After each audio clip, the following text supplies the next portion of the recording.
Everybody, we got a important conversation here, but I'm going to start this video since it's a little bit different. I'm changing direction on the channel and it's going to be sports and business. So any sports and business related talk for the people that have been here and supported me since 2021 when we started this channel.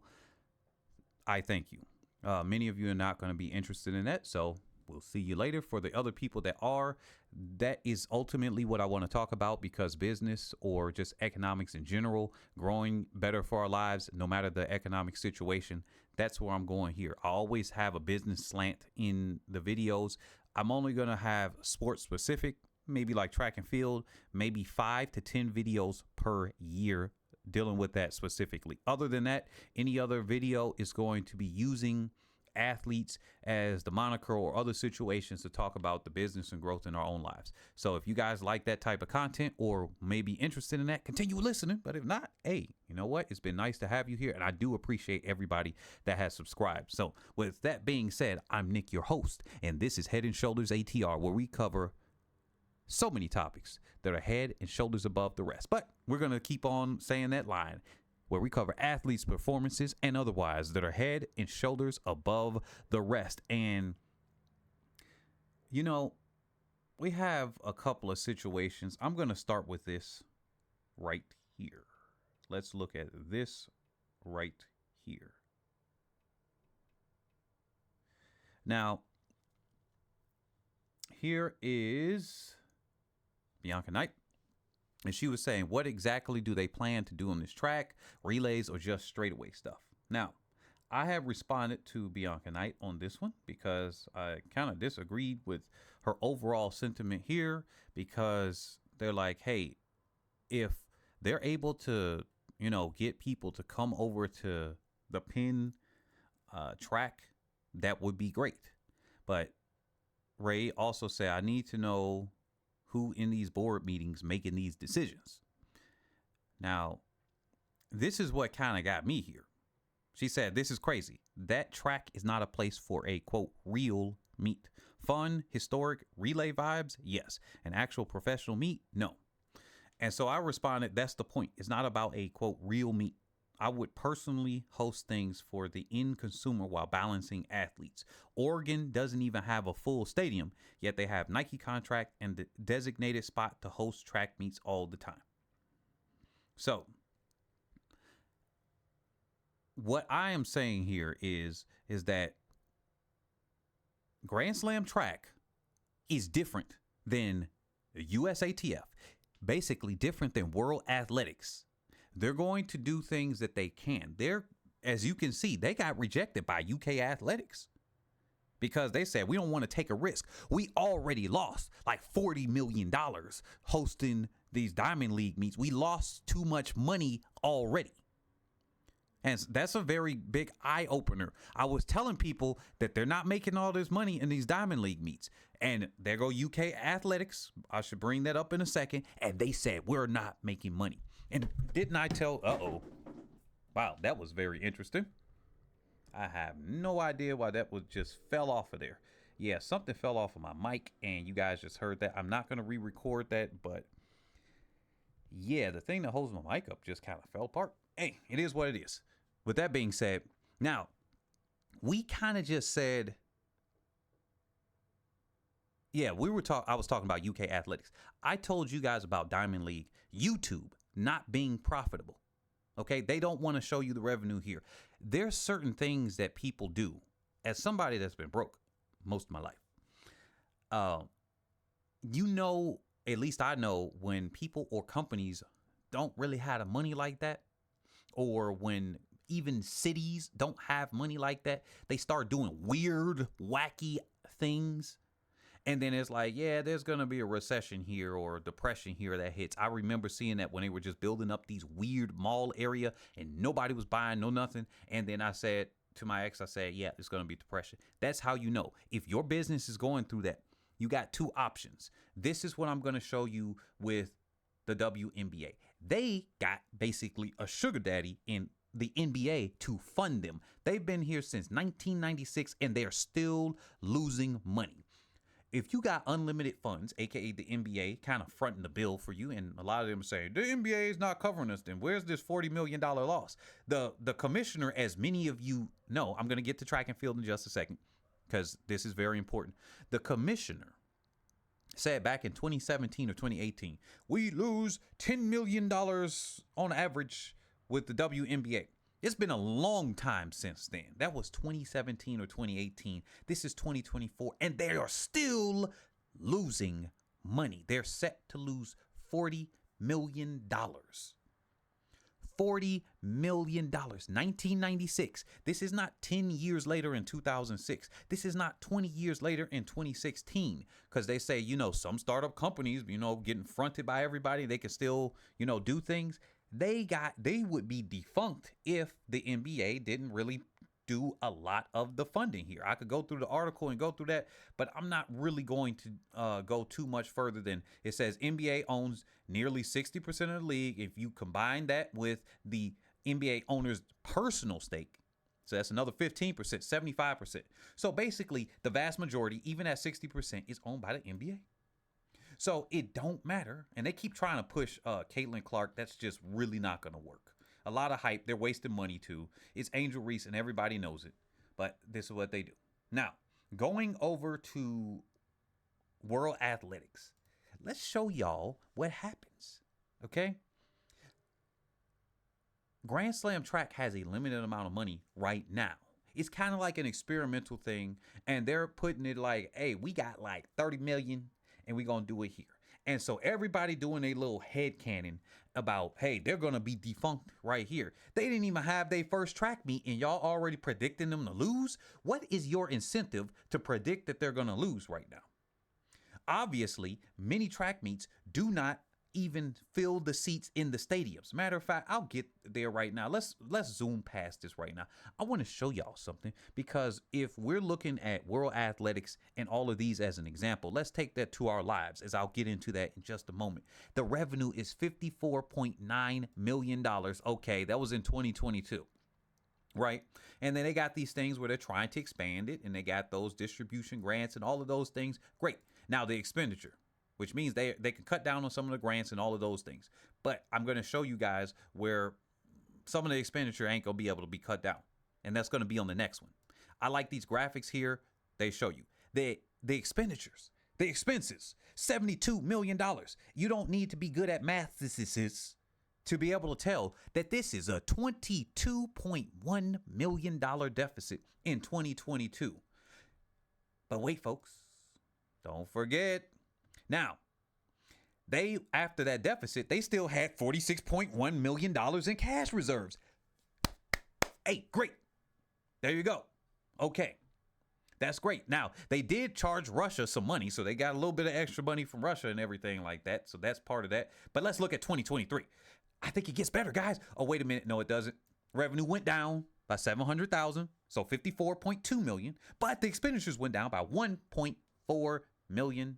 1.3 million. So that's good. Actually, even if you're making a little less, the expenses are down more. But here is the thing. Competition and events take 50.1%. So now they reveal where a lot of that money is coming from. Now, this makes sense that they lowered the payout for the Diamond League. Remember, I told y'all, I'm the one that spoke about this, that they were lowering the amounts for the Diamond League and they're losing money. So when people are like, why did the Diamond League and World Athletics sell the rights to Flow Track of all places and they didn't renew with Peacock or do all of these things? Because Flow Track probably slipped them a bag that's bigger than what Peacock, NBC Universal, or anything all like that wanted to slip them. That's it. Simple as that. It comes down to money. They over here like, yeah, it's a lot of people that watch track and field at the Olympics. There's a lot of people that do this, but are we really getting a benefit? We don't really got to do this. It's kind of like charity for us. Maybe that's how they're talking. I'm personifying it. Who knows? But that's how the perception of track and field is. In comes Noah Lyles that's really coming here, and I'm going to have a video on that called Escape Velocity. We're going to be really talking about business on that one. But he's escaping this track and field trap where you are limited within track and field.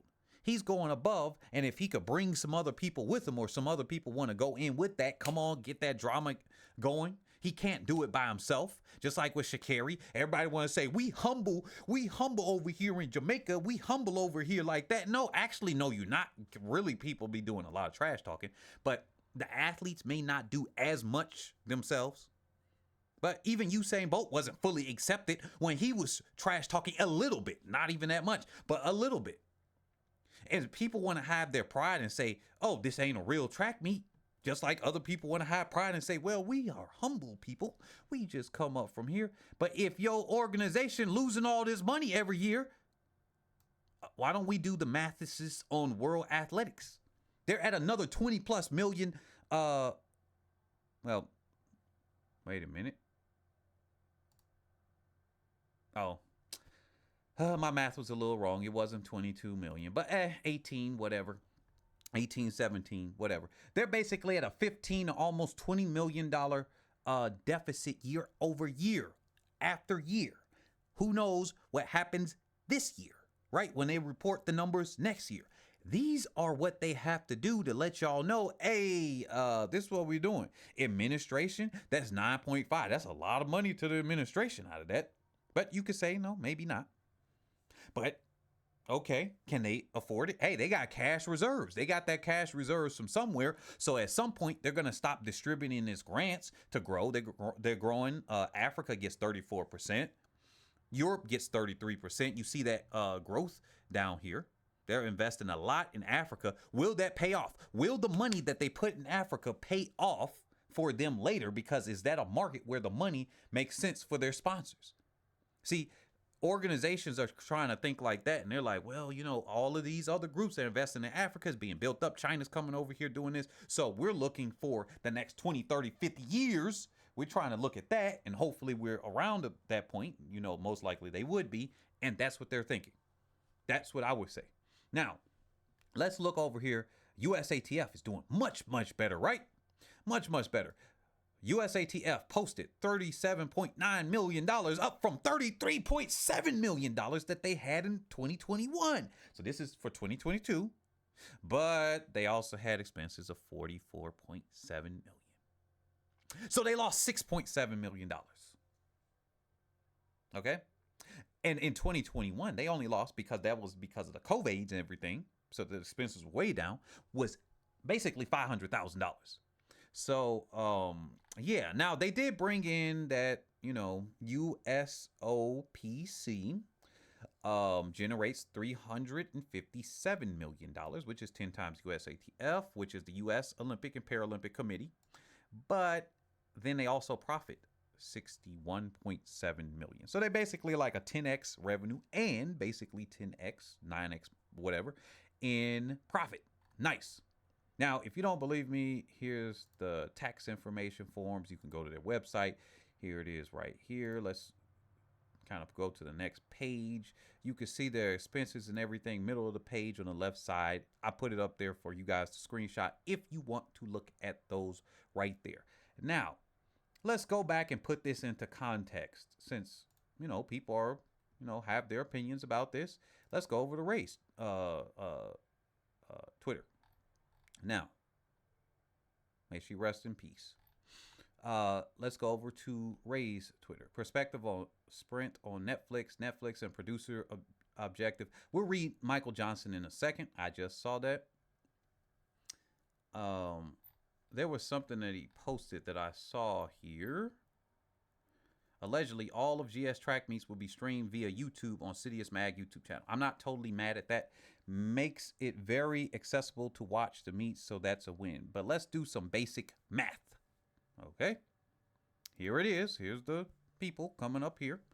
Prize pot, 48 athletes, approximately $50K each, low end for athlete contract. So that's $2.4 million. Double that for high end. Prize pot, $12.6 million. Travel and lodging equals $150K, $200 a night for 24 rooms, 48 airfare tickets, assuming you bring no coaches and athletes but share a room. They will get a group rate, so this could drop. Venue rental, $18K. Marketing, maybe $30K. I've seen their marketing pots post. Somebody on Fiverr can do that. All right. Grand total of $15.2 million estimated in the first year, and this ain't even including salaries for Grand Slam workers, etc. Probably many of them will be, volunteers. Now, they said Zurich can hold up to 50K people. Tickets usually run close to $50 on the median. That's $2.5 million in ticket sales. We will use this to evaluate GS. Miramar holds 5,000 people. That's $250K max if sold out. Kingston holds 35,000 people. That's 1.7 if sold out. I've never seen that stadium sold out, not even when Bolt ran. That's what he said. All right. U of Penn holds 50K people. All right. That's 2.5 million. Will be hard to pack Penn Stadium without Penn relays. LA holds 11, so on and so forth. All right, I'm starting to fall asleep. Now, if they pack the stadiums, the profit could easily be roughly, I think he means revenue, $5.035 million a year in ticket sales. Don't forget broadcasting things that they may have with Sidious or whatnot. Now, but with the estimated cost for the year being roughly 15.201 million. That would mean the first year they would go under 10.2 million. So in the first year, their 30 million would drop to less than 20 million, which means they have a lifespan expectancy of 3 years before collapsing. I kind of doubt that the investors and other people wouldn't just let it. I mean, they would just let it drop if they see potential, but they might. This is a test. So I need to know how they're going to generate revenue to stay alive, because ticket sales ain't gonna cut it. Now, if they have merch you can buy, changes the game. Based off of what I can find publicly, the math ain't mathing. Aren't they 3-day events? You could triple that. So yeah, this is what I got to say with this. I mean, I guess the headcanon stuff here and the armchair quarterbacking works to something we haven't seen yet. And if it's coming with the backers of how tennis does things, this is literally the pilot and outline I had with mine. I would have had a winter champion, spring champion, fall champion, and summer champion. That's the way I had pictured and envisioned how I would do track and field much over a decade ago, back in 2012, and how I was speaking to people. Now, it seems all nice and fine. A lot of times people outside of your business will have opinions about what you do. Now, this is actually solid mathematics. This is solid information that he's providing. This is pretty solid, except you're coming from people that already have some success in tennis, and they're coming here from an economic, we've trying to make money aspect. Now, they're not coming here with let's have some vibes, let's have some fun, let's have all of this, how track meets are, and rah. They don't even have field events. Okay, they said let's get the stuff that people watch, give them what they want, and let's see what happens. The way I look at this is, look, let the people start marketing this up like that Tyson and Paul fight. And it was like, hey, Jake Paul versus Mike Tyson, you get the views coming in with a boxing match. That's how this could be done. This is a little bit far off to be posting up with that. Way more. The first meet's in April. Now, I question why it's even in Jamaica myself, because the Jamaican audience has not been, buying things like that. You got to look at something realistic. So I will agree with him right there about that. But hey, leave it to a foundational Black American. We always be honoring other people. We do not get that reciprocated. So Michael Johnson, hey, he's continuing a tradition that we've done. He's old enough to be kind of in that mindset. I've kind of pulled back on that a little bit because it's just too much hate and all of the other stuff. And then they say we're divisive when everybody's separated from us. Everybody's easily, y'all in the comment section tell me Jamaica this, Jamaica that, the USA this. It just goes there, but then tell us to be okay with it. Nah, that's not how it works. But as it is, shout out to foundational Black Americans still putting Jamaica on a pedestal, and there were still people complaining because they said they don't like how he said an island nation. Now, I know that's not the most, but some of y'all people, the very few, like, that was just uncalled for. And then they went and DM'd me on Instagram and said, you muck fish or something like that. It was some people up in my DM. They kind of get in their feelings. But this doesn't make any sense. It makes sense from a business standpoint until you start saying, all right, well, how are they going to do their marketing? We don't know how they're going to do the marketing. We don't know who they're going to reach out to. Now, I could do a lot of heavy lifting, which I had thought about that and to do that, but I wouldn't want to do my branding specifically around Grand Slam track. And I want to talk about business related things. So let's go back. All right. So Kingston, April 4th through the 6th. If you're going to do a boxing match type of thing, give them 3-month leeway. Okay. So we're going to look at about January or so, maybe even December, but January is after the holiday season. We start seeing trickle down. February. Definitely we should start seeing the hype up train 3 months or 3 weeks out, latest 1 month out. And you start really ramping up the marketing. I'm very, very looking forward to how they're going to do this. But remember, I told y'all that once we start getting closer to all of this, here's the article right here. Once we start getting closer to, hey, this is a challenge, they're not making no money. They're losing money at World Athletics. So they're going to put all these titles here. Michael Johnson's Track and Field League suffers a setback as a $1 million loss of venue owner leads to cancellation. Now, that's obviously all of that. Oh, my goodness, these cookies. Yeah, they got all of those things there that they're talking about. Hey, I'm going to pause this video now so I can get back to that and handle this in the background. All right, and it's unpaused. That literally just took 15 minutes. Oh my goodness. But anyway, now the title is misleading, just like Ray pointed out. But the fact that it was even set to this one, I'm like, man, y'all over here starting it off. But so here we go. On November 11th, Johnson had announced that Kingston, Jamaica will host the inaugural Grand Slam track meet in April 2025 out of the 4 meets the league has planned for next year. Okay, great. Now, UK's Birmingham's Alexander Stadium, all right, and the London Stadium were rumored to be among the candidates to host one of the 4 meets in the league. But UK Athletics has reportedly rejected the chance to be involved in a $30 million extravaganza. The organization has cited financial risk as the reason for rejection. And they said, we're positive about Michael Johnson's format, but 3 days of just track athletics is a lot of tickets to sell in the London Stadium, and the cost base comes pretty high there.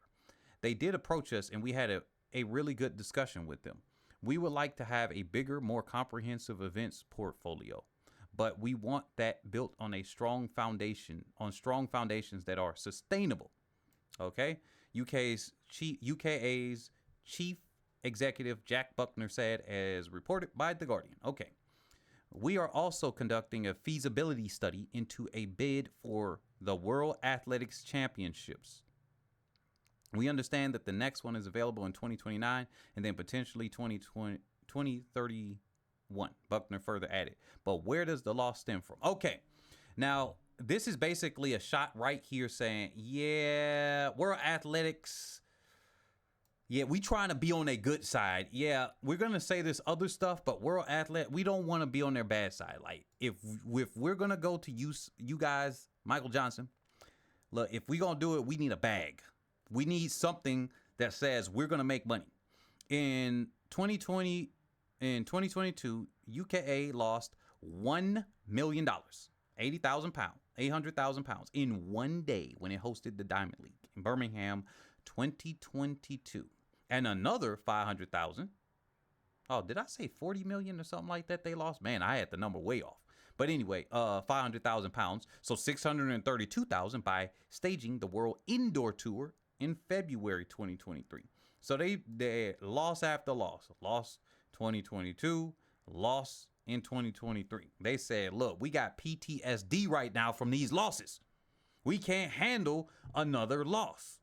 The Times only provided credence to that claim, reporting that UKA only had basically $544,330, so 430,000 pounds, in the back at the end of 2023.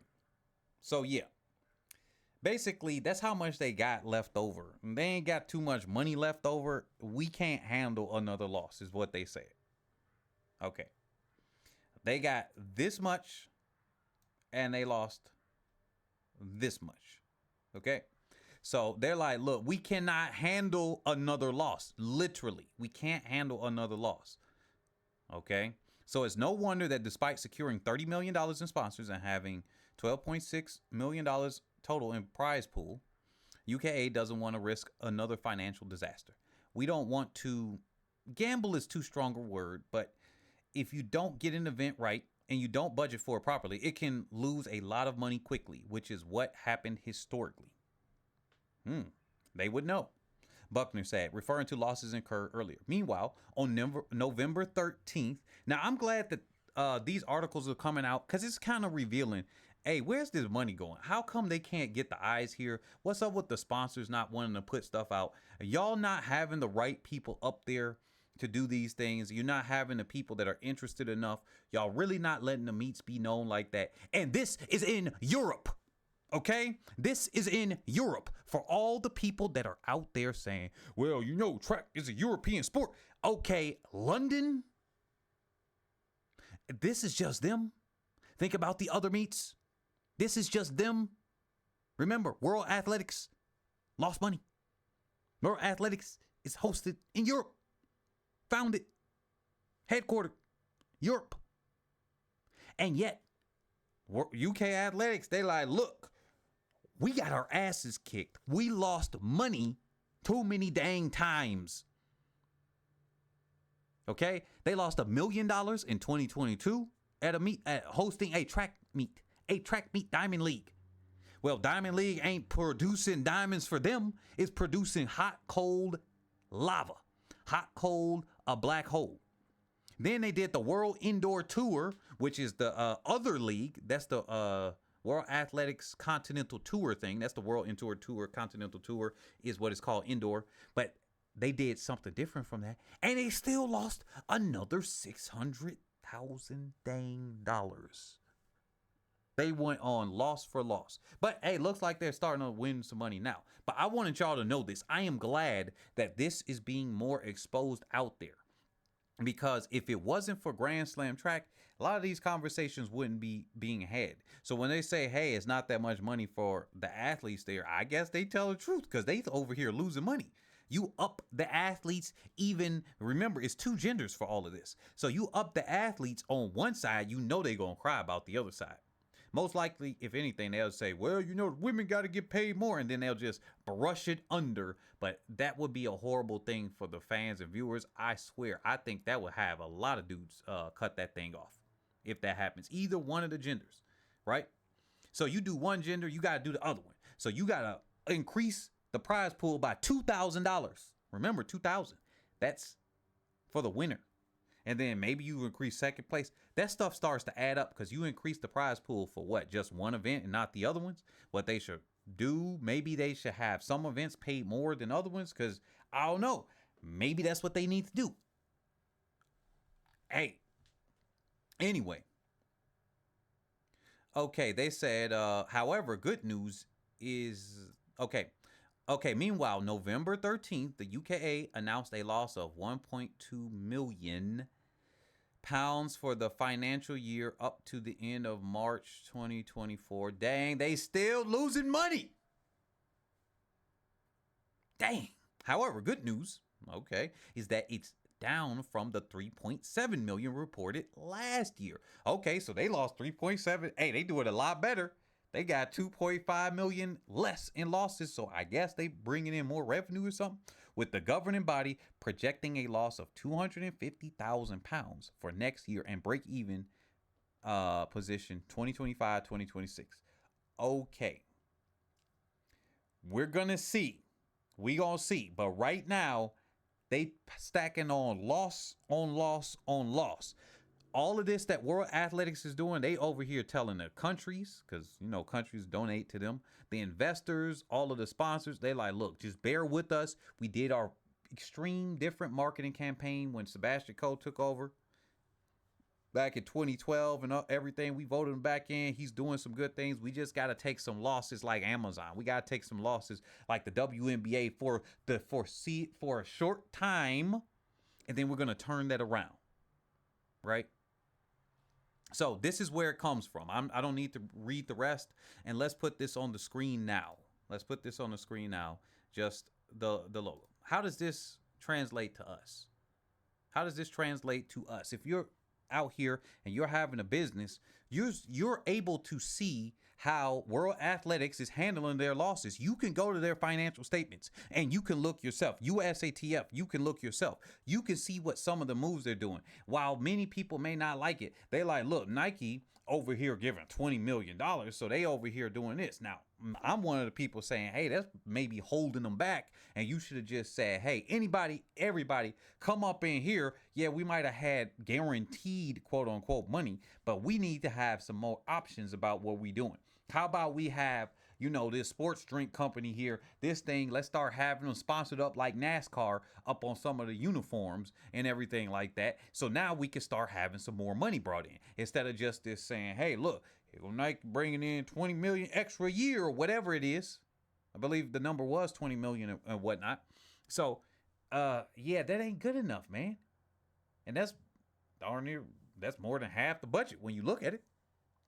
If they revenue 33 million and whatever, if Nike is bringing in 20, even if it's 10, that's a lot. That's a significant portion of that for one company.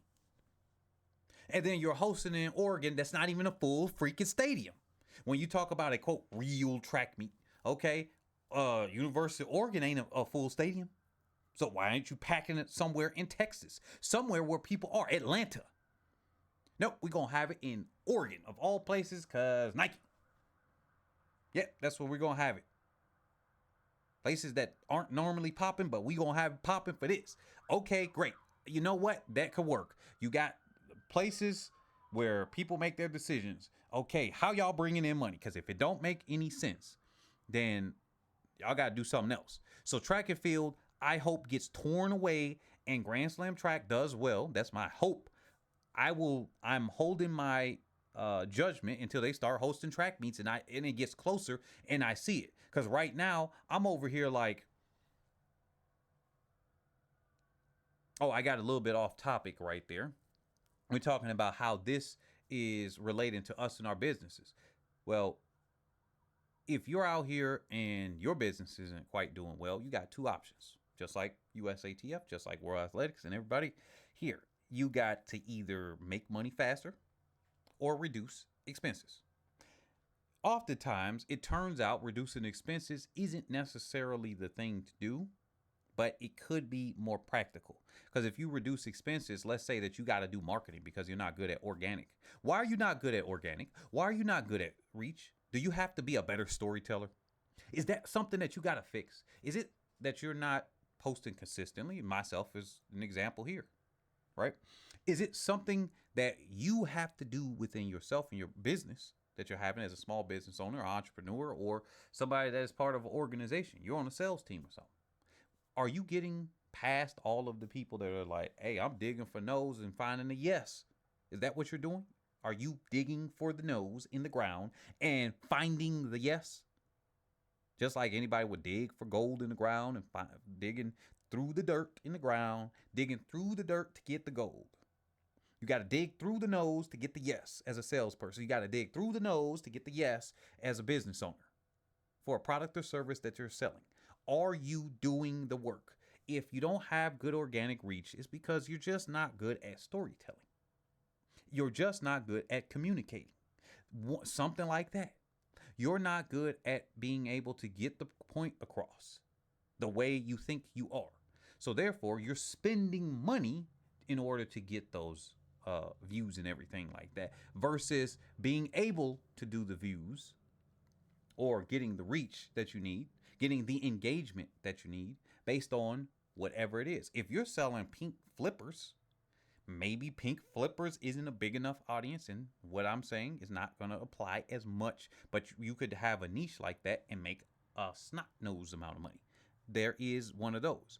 It'll be easier if you have something that people associate with a lot of emotion with, obviously. And people associate with sports with a lot of emotion, money with a lot of emotion, religion with a lot of emotion, so on and so forth. So that's why many of these topics get talked about and so on and so forth. But all of them have their ups and downs. If you are having a business and you're trying to attract more people to your track club, maybe you need to get some of the, if you're just only on track people, you don't want to have just numbers filled up or whatever, because it could be some fitness people that you could say, hey, this is how you rope this in. Or you just say, hey, let's have a general crowd. I'm going to talk about all things track and field. And oh, I just found out I could be selling merch even for the people that's not part of my club. Because I made a lifestyle / club channel on my Instagram, TikTok, or YouTube, or X, Twitter, Snapchat, or any other social media that I'm using. I made this a lifestyle. We the cool people. You come and buy my merch that's over here for my track club. Did y'all guys see that? For the Masters track club that you got, you say, well, I could get the numbers up or I could sell the merch. You sell the merch to the same people that's there. Those are loyal people that came there already. But what about the people that's there? Can you reach outside of the 200 people that you're getting and maybe 10 or 12 of them that signed up to your track club for Masters? Right? I spoke to somebody before. I hope that they come and call in and or at least comment in the comment section below if you made it this far into the video. Hey, remember we did say around this time. And if you're going to check in with that, I may be having another call in and everything pretty soon. But if you got one of those, that's what you can do. If you're instead selling, lemonade, there are different ways that you can go out there. You can stand on the corners, the street corners, or wherever it is where your business district is. You can make the post.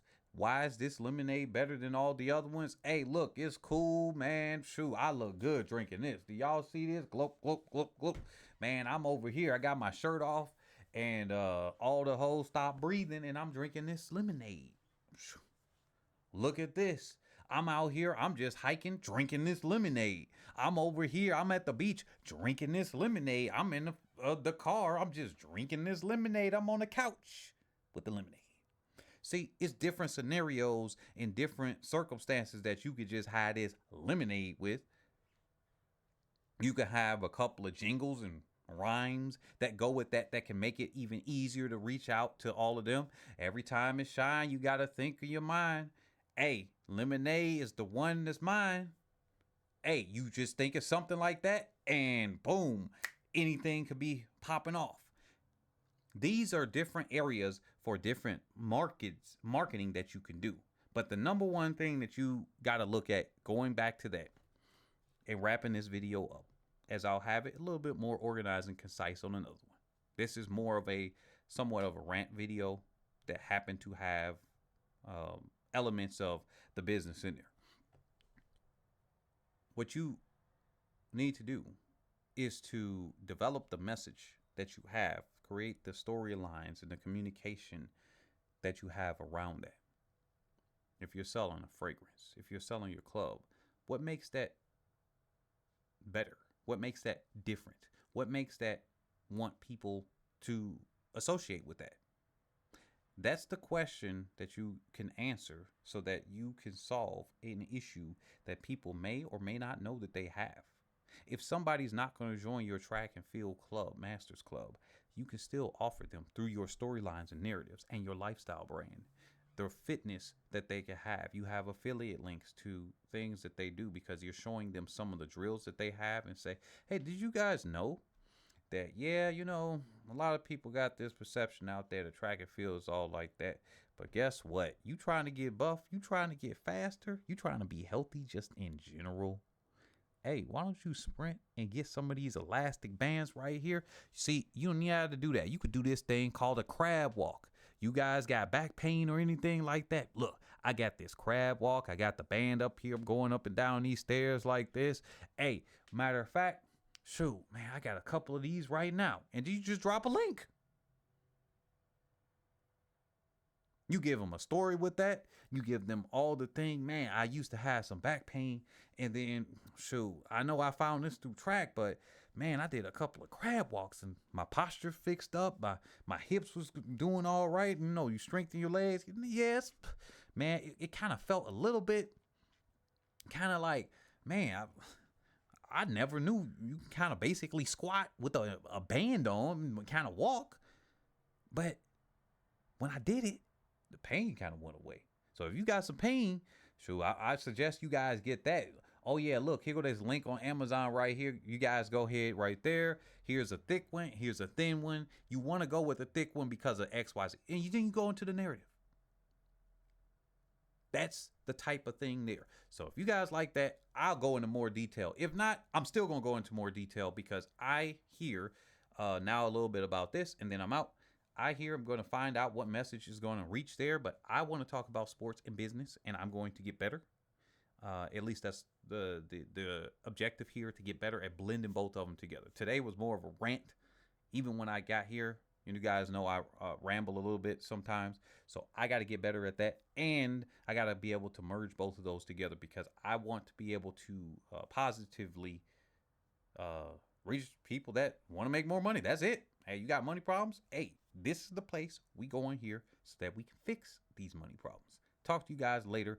This is Nick, your host on Head and Shoulders ATR. Catch you on the next one. Peace out.